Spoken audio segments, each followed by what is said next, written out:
So this is our team. Most of the ones are in person. We have our assistant director, Alfonso Ruiz Segato. Some of you have already been working with Jesselyn Waldron. She is our deputy of constituent engagement. She oversees Marina Del Rey and our beach cities. Tracy McGee, she is our deputy of constituent engagement for Ladera Heights and View Park. Many of you may already know her.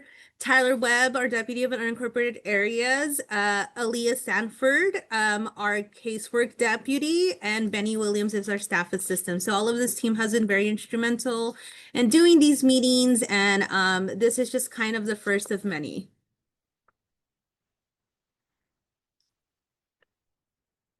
So, what is the LA Board of Supervisors? The LA County Board of Supervisors is a governing body for Los Angeles County, overseeing a wide range of services and policies for over 10 million residents. It consists of 5 elected supervisors, each representing a district of about 2 million people. It also encompasses, for many of you that are aware, unincorporated areas fall under the jurisdiction of your Board of Supervisors. An unincorporated area is essentially cities or communities that were not incorporated by their neighboring cities. View Park is an unincorporated area. Ladera Heights is an unincorporated area. Marina Del Rey is an unincorporated area. And some of you guys border streets like from Marina Del Rey, a lot of the beach cities, they have their own municipalities, the mayor or city council. In unincorporated areas that doesn't necessarily exist, and all of those responsibilities fall under the Board of Supervisors. So in your case, your Board of Supervisor is Supervisor Mitchell.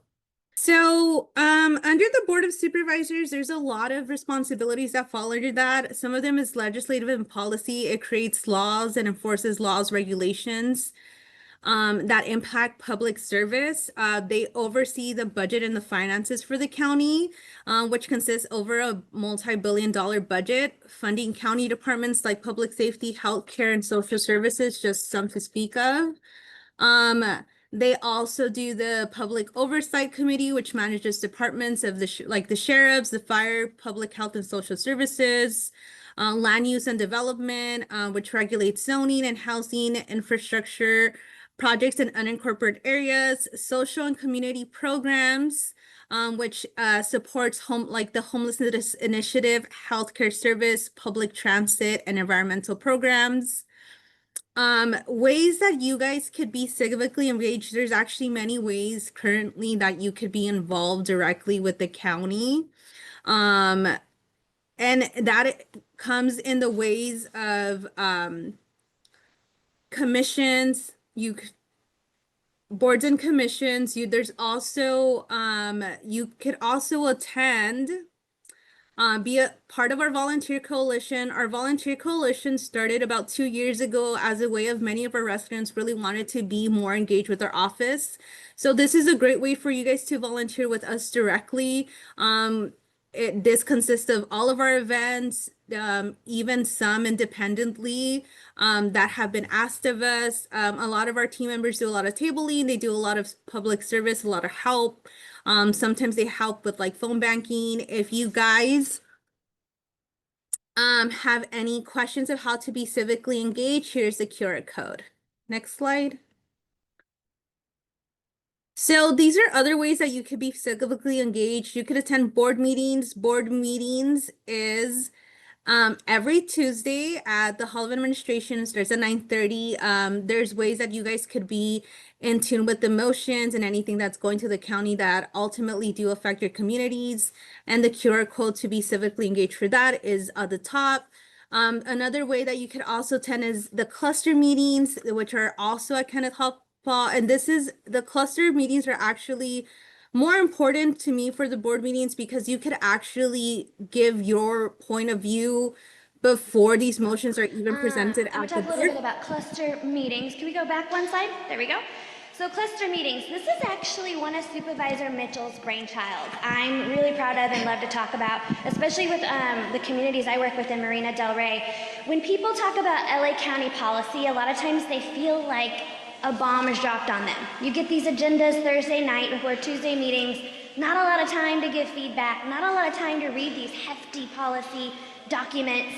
And what's unusual about LA County is in a lot of governing bodies, you have committees, vet policy, and look at what is the financial impact? What is the full impact of this policy? Previously, LA County Board of Supervisors didn't have that until Supervisor Mitchell brought these cluster meetings, which effectively you can call, it's equivalent to like a committee that you see in other governing bodies. So cluster meetings, Supervisor Mitchell, if you're on her mailing list, she sends out notifications about cluster meetings. That's where it's currently a pilot program. So your participation is key to making sure that this remains a success in LA County. And this is where board offices and departments all discuss how policy is going to impact you. And you have, I think, 2 weeks in advance before that item goes to the Board of Supervisors for a vote to weigh in so we can hear from you. And you all have more time to think about it and talk about it and contact our office about what's going on. So definitely encourage you to check out the cluster meetings to get a little bit of a preview of what's coming up in the Board of Supervisor meetings that Tracy just talked about. And then Tracy's going to talk about the Governance Reform Task Force. Yeah. So you all know this past November, LA County voters voted to expand the board. So from 5 to 9. So with that, the board implemented the executive office or instructed the executive office to create a task force to oversee that project. So with that, they meet every Wednesday and they have community meetings. You all can join, you can hear about it, and you can be a part of that conversation. So when the board does expand, you will be a part of that. So that's another way to engage. We'll be going over what improvements have been made in the community over the past 5 years. And I actually am handing it back to Jesselyn to go over Marina Del Rey for All. I feel like we're dancing up here. So hopefully that's keeping the energy up for you all as we talk about a lot of this governance stuff. Marina Del Rey for All. I know I have some Marina Del Rey constituents and community here tonight. They are familiar with this. But I wanted to share, because it's down the street from most of you. I know a lot of our communities here and nearby the marina go to the marina often.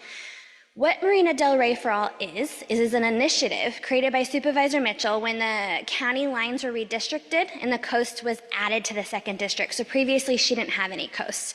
So as an opportunity, Supervisor Mitchell said, hey, look at this beautiful marina. How do we make this marina even more vibrant and diverse and welcoming and accessible to everybody? So it's really taking a holistic view at Marina Del Rey.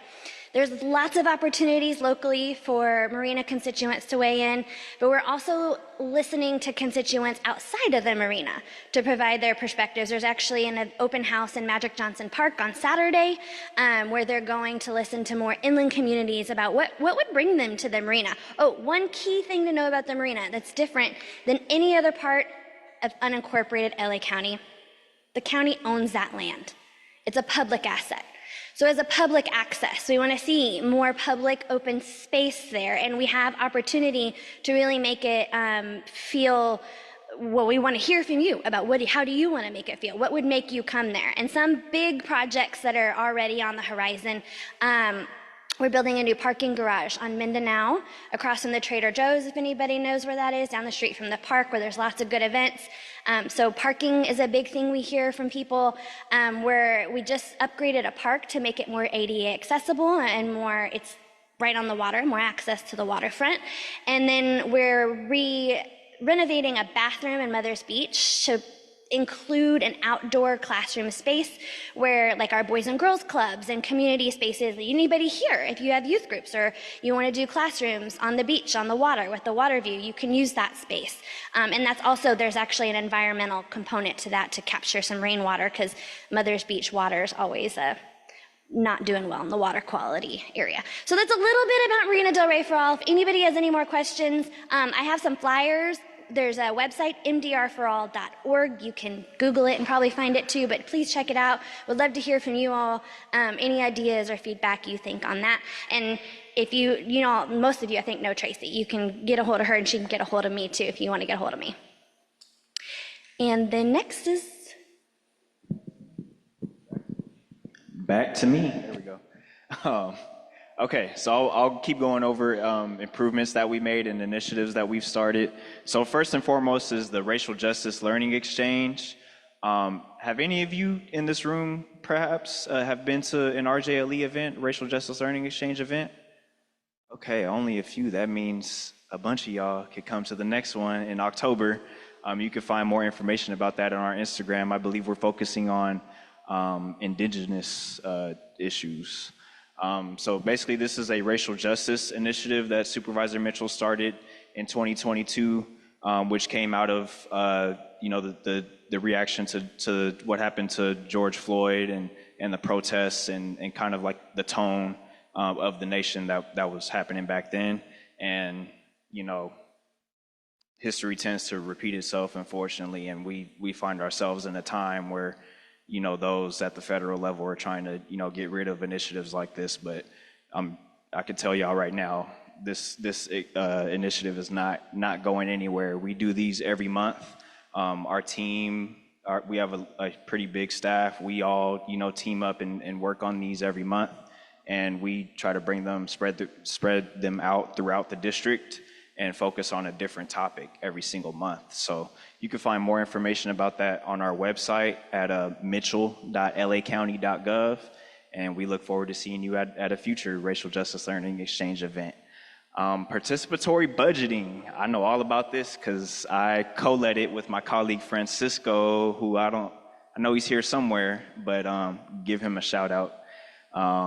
So this is a pilot program that we started right here in Ladera Heights and in the Florence Firestone community. Basically, we allocated $500,000. Actually, it was more than that. And you all received surveys on ideas, how you wanted to see that money spent. And then we worked with a advisory committee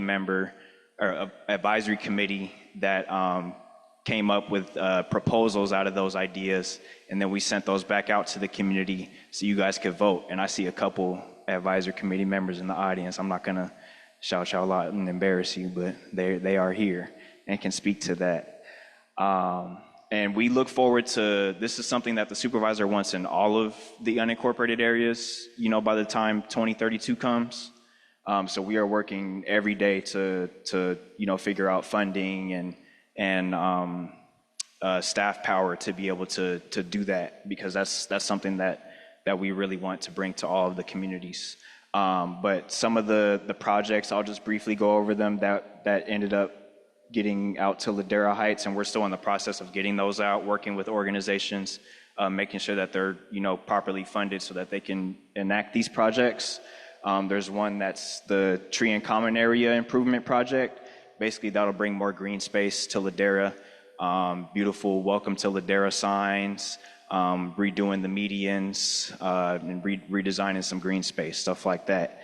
And then Active Minds, Healthy Lives will be physical activity programming at the Ladera Senior Center. That was a big thing that was flagged for us, that there's a need for more programming at that senior center. Also, digital leadership empowerment, or I should say digital literacy empowerment. So basically bringing more digital literacy classes to the Ladera Center. There's currently a group called Bridge the Digital Divide that currently provides that, and this funding will be able to extend them so they can keep doing that throughout the next year or so. Hopefully any day now. We are in the process of getting out the funds to the organization so that they can start getting in contact with the senior centers and bringing that program there. But if you're interested in finding out, you'll get a notification when everything comes up and how to sign up and get involved with everything. You can scan this QR code, and that'll put you on a mailing list, and you'll be the first to know about it. And last but not least is Youth Digital Workforce Development, which is a job training program for the youth in Ladera so that they can get in touch with like high road jobs, tech jobs. And there's a nonprofit that's partnering with the Tiger Woods Foundation that is working on that. Addressing homelessness. So in August of 2023, Supervisor Mitchell led and started the Pathway Home RV program. Basically, there are thousands of RVs spread throughout the district in our unincorporated areas, and prior to this initiative, there was no program to help bring those people inside, get them on a track to permanent housing, and destroying the RVs once they accept that housing and get the RV off the street permanently.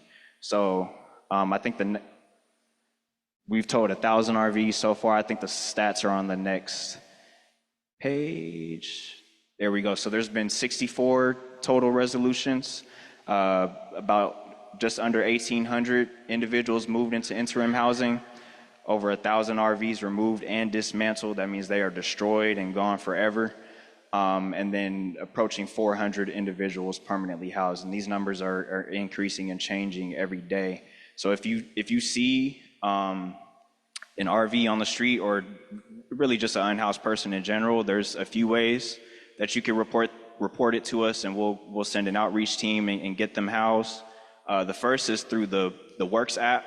That's housed by Public Works. So you just snap a picture from the app and it pinpoints the location, and they're able to send an outreach team out, build a relationship with that person, build trust, because one of the biggest reasons as to why some unhoused people may not, accept the help is that, they don't want to be in a shelter environment and have to share everything with everybody. Pathway Home gives them a motel room, so they have privacy. They can stay with their family. They can keep their pets if they want to even, and, live somewhat of a normal life while they get on a track to permanent housing and getting their own apartment and get to start their life over again. So the Works app is the first way. The second way is there's a website called la-hop.org, and you can fill out information about the unhoused person that you're trying to help on that website, and they also send an outreach team. It all kind of goes to the same people, but there's just a few ways that you could do it. And the last way is you can call us directly. I'm sure most of you maybe know how to get in touch with our office, but our main line phone number is 213-974-2222. I'll say that again. It's 213-974-2222. And basically you call us and, you flag the encampment however you want to, and then we get in touch with the people that send an outreach team. So there's a few ways to go about it. Next slide, please. Municipal services improvements. We hear from a lot of our unincorporated communities about parking enforcement issues, mainly, lack thereof in their communities. And our main goal with improving it isn't to, generate a bunch of revenue and ticket a bunch of people just for the heck of it. It's to keep the public right-of-way clear. That's the main objective with parking enforcement. So we've made significant improvements to their staffing levels throughout the 2nd District. And hopefully you've all have seen improvements with that as well. And if not, feel free to call us. And I'm one of the people that handles parking enforcement, so feel free to talk to me after the meeting as well. I am all ears. More municipal service improvements. This one's great. This is the beautification project, which Boss Man Alfonso has been working on. Basically, we contract with Chrysalis and the LA Conservation Corps. They send out, cleanup teams. So if a street, say, you see a sidewalk with a bunch of weeds on it and it needs some power washing, or there's just a bunch of trash, we'll send a team that the funding for that comes out of the supervisor's discretionary fund. So we pay for this service directly, and these people, get sent to wherever we, flag for them, wherever the community flags for us. So is the form still on the website for them to fill out? So there's a form on our website that you guys can fill out, just flagging the location and what the issue is, and we're more than happy to send a team, usually within a week or two, right? Okay, I'm gonna go with that, a week or two. And you can also just call us at our main line too and flag the location, and we're more than happy to send a team out. It just has to be in the public right of way. We can't really go on private property, but sidewalks is all fair game. So power washing, weed removal, trash removal. Yeah, next slide, please. I'm passing this to Tracy for the traffic safety plan update, because this directly affects View Park and Ladera Heights. Okay, so we're running slightly behind, so I'm going to go really quick. So after I give you all a little information on this, I have a full list of completed projects And if you want to chat with me after, I'll be glad to go over that with you. But you all know that in 2022, after the horrific crash on Slauson, the supervisor authored a motion to create a community traffic safety plan. And during that time, the Public Works reached out and had a few community meetings, met with a lot of residents that live in the community, and asked what they would like to see. So they took all that information and they created the plan. I don't know if any of you have seen it. It's a large document, and it highlights a lot of areas that do need some improvements. So some improvements have been made. Most of those improvements have been the leading pedestrian intervals, and that's where the light flashes for pedestrians to walk first, and then, of course, cars can go after that. The larger projects are coming. That's going to take a little more time due to the procurement process and the funding process. But if you want to know more of the completed projects, I do have a list. I can share them with you. So let me know. Pull me to the side. I can show you if your area is on there for those completed projects and what's to come also. So we do have a couple of projects that are to come. Thank you. Thank you, Tracy. So I'll wrap us up, and again, we're running a little behind, so I'm gonna try to be fast.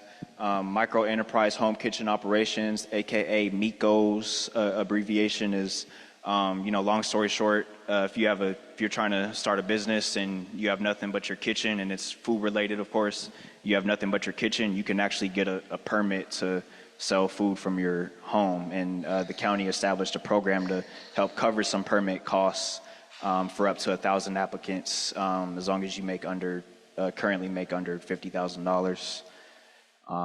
Could go to the next one. Breathe, LA County's guaranteed income program. So guaranteed income has, kind of taken the nation by storm, and we have one here right in LA County. So our pilot program was 1,000 recipients that were randomly selected. I believe you just had to fill out like a short application, and 1,000 people were randomly selected to receive up to $1,000 per month for up to 3 years. And in 2024, we expanded that program to include 200 foster youth to receive the same amount of money per month for 2 years. And I think that the first program, the randomly selected participants, that's wrapped up. So they're currently gathering that data and determining, the program's effectiveness as to what, how it helped those people. But, nationwide, these programs exist, and largely, they give people a little breathing room. That's why it's called Breathe, to get diapers for their kids, pay rent, have enough food on the table. So that has been a success. Social workers at county libraries. So, the main goal with this is to have an alternative to law enforcement respond to those suffering from mental health or maybe having an episode at the library, because our law enforcement officers, they want to fight crime and not really deal with that stuff. So mental health professionals and social workers were reintroduced to libraries in the 2nd District. Okay, they are moving me along, so I'm going to pass back to Jesslyn to go over some events happening in the Marina. Has anybody here been to a summer concert in the Marina? Yeah, good. Yeah. All right, cool. So lots more free programming in addition to the summer concerts. If you haven't been, they're free. They're in Burton Chase Park. They overlook the water at sunset. It is beautiful. And a lot of really good artists. They had CeeLo Green this year. They had Gregory Porter last year. They had a really, it's a talented artists come for free. And I recommend you get there early. People get there early to get good spots if you want to go. Right now we're doing free movies in the park. So you bring a little picnic, bring a little blanket, and then something Supervisor Mitchell partners on is sailing programs. Department of Beaches and Harbors runs all the programming in Marina Del Rey, but they have a sailing program. And then she partners, you can see her name on this sail here, with the Boys and Girls Club in a sailing program, which they also partner with our Santa Monica Windjammers Yacht Club. We have the Commodore here, so thanks for being here. And so, yeah, there's tons. There's also free art nights. If you go on the Department of Beaches and Harbors website, there's all kinds of really cool stuff you can do in the marina for free. So please check it out. Next slide, please. Past events, just a kind of example of some stuff Supervisor Mitchell's done today. My colleague Tracy and I don't know where she went, but we did Foster Youth Day. We brought, actually with Captain Harrison. It was a partnership with our sheriffs, brought foster youth for talk about career opportunities, talk to colleges, and we gave them opportunities to have access to free clothes, like created a free little shopping experience. We did a career day to talk about careers on the water and careers in the hospitality industry. I don't know where Tracy went, but there's going to be this winter a cookies and tea event with seniors at Yvonne Burke Park Senior Center. And then Row LA is a partner org for diverse girls, youth. We bring them to, this org brings them to the marina to learn about the sport of rowing and also do academic prep to make sure they have a good pathway to college. So lots of really cool stuff happening in the marina in partnership with Supervisor Mitchell. Next slide. All right, so this is where I come in. What are we working on for the future? As I mentioned, I'm the Assistant Director for Unincorporated Areas. Our job and the reason the supervisor created our unit was to focus on UAs and UA issues, specifically for all 22 UAs in SD2. So some of them that we're thinking about is the 2020 Olympic impacts. As you know, Ladera, Lennox are going to be the most impacted given its and View Park given its proximity to SoFi Stadium. So we're taking into consideration traffic impact. We're taking into consideration who gets to be in business with the Olympics and all the individuals. There's going to be a lot of money coming in. So we're also taking that into consideration, making sure our small businesses get dips into all these contracts that are going to come in. The other thing, of course, we've been dealing with a lot of illegal street takeovers across our UAs. Majority have been taking place within our East Rancho and the Rancho communities, but they have come across all of SD2. We do have the highest illegal takeover in all of LA County. I believe the last report back had us at 54% of all LA County street takeovers were in Supervisor District 2, but we took a proactive, holistic approach on that. We have DYD, which is the Department of Youth Development, Public Health. We helped push the MOU, our county helped push the MOU to have most of the police departments to work together, create a unit to help address this. And then I'm missing one more thing that Public Works infrastructure. And Public Works is introducing infrastructure. So this is also aside from what Tracy mentioned around the street safety too as well. Sidewalk vending. This is a big issue that's periodically happening within our UAs. We do know that some of the concerns are with enforcement or lack thereof, so we're working around that. The state legalized street vending, so it's not a criminal activity anymore like it used to be. So the way it's approached is more through outreach and giving them access to a permitting process for them to vend. We do understand some of the gaps, which is what do we do when they don't have the permit? Those are the gaps that we're currently trying to address, and they're more than likely going to come in as administrative fines to the street vendors if they don't meet the requirements.